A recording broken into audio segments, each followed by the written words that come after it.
What is going on, guys? Welcome back to the channel, PnwRcMadness. Check it out. Today, guys, we are in the shop and we got this big, huge bin full of XRT parts. And yes, we do. We have a couple bottles of Rit Dye. Guys, we are going to build the most craziest XRT known to man. I've got all the parts ready to go, and today we're gonna dye the chassis black. So crazy, guys, this is what I mean. Sorry about the mess. Yeah, this is what we're doing. We're gonna dye it black, and then we're gonna make the most unique XRT in the world. And guys, I'm not just saying that, but this will be the most unique XRT in the world. So without further ado, let's go ahead, boil some water, because that's the first step. And let's start dyeing these parts pitch black. So I'm not going to film myself boiling the water, but right now upstairs we got 4 pots boiling. And this will be the first time I've ever used a plastic bin like this. So you're going to have to bear with me, and hopefully it works out the way it always has. Now in the past, I've always used like a cooler, like a 3-gallon cooler, but it always was a little bit too small and the water was always overflowing. So we're going to use this plastic bin, and we got the lid. A couple of tips are keep the heat trapped, and the longer the water stays warm, the darker the parts are going to be. So once we put the water in there, we're going to leave it in there probably overnight, or at least for the whole day. To pour, this is the first bucket. It's probably going to take a couple of these at least. Now you see we're losing all the heat, all the steam. Got to make sure we get a cover on it. And we're going to get these opened. Check this out. So we're going to use 2 of them since we're going to be using so much water. Now, again, guys, this is the first time I've used. You want to keep all that steam in there. Just going to leave that right in there. And then we're going to go boil some more water. Come back. And we're going to cover this up to kind of insulate it, acting like a cooler, because I'm used to doing this in a cooler. Every time we open the lid, all this steam comes out. So we want to keep all that steam in there. Oh man, okay, this is the 3rd pour, and we got to cover it up with a blanket and a towel. Should be condensating by now. You got to be careful because it is steam.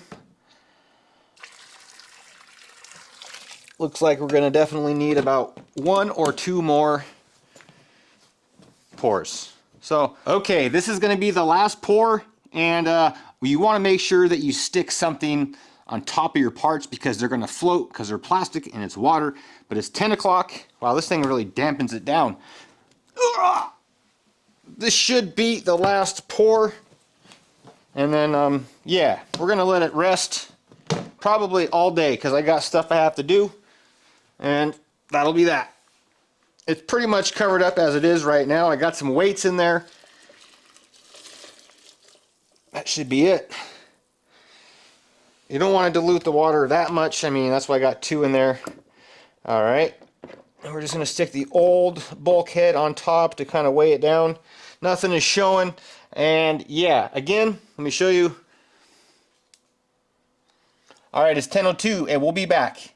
Well, by the color of my shirt, you can tell it's the next day. Guys, it's been almost 24 hours. Let me show you what time it is. So yesterday, we stuck the last piece in at like 10:03, and it's 8:48 the next day, so about 22 hours and 50 minutes. Okay, here we go. Let's reveal what the parts look like.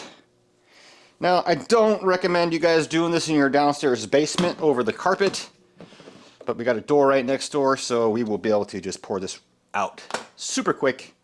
And here it is. See what it looks like, boys. Oh yeah. Oh yeah, look at that. So there is a gray one. Check out the color difference right there, guys. Super black. It's like pitch black. That is why I leave them in overnight, and definitely try to keep your water warm. So we're gonna go ahead, rinse them off, and then I'm gonna show you guys what we're doing next to customize this XRT chassis. Okay, there it is. Check it out. That is your 24-hour dye job. They turned out awesome.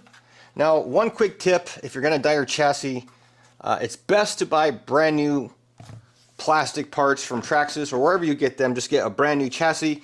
If you try to clean up your old chassis and there's grease in there, it's going to make a huge mess. It's going to be blotchy, and that grease is going to go all around the hot water, and it's going to leave gross spots all over your chassis. So definitely buy brand new parts and pieces for your truck, and they're going to turn out awesome.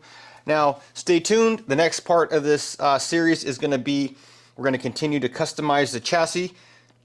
We're going to go ahead and install a wrap. Since this is going to be like the Skittles truck, we're going to install all different colors, and it's going to be super random.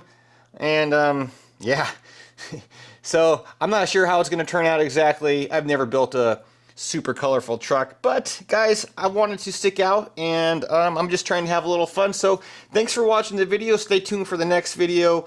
I'll show you guys how to wrap the chassis, and how to install carbon fiber chassis brace, carbon fiber lipo straps. So until then, thanks for watching, guys. Leave me a comment, subscribe, and most of all, support the channel, support my website, www.PnwRcMadness.com. I'll leave a link in the description below for the XRT straps.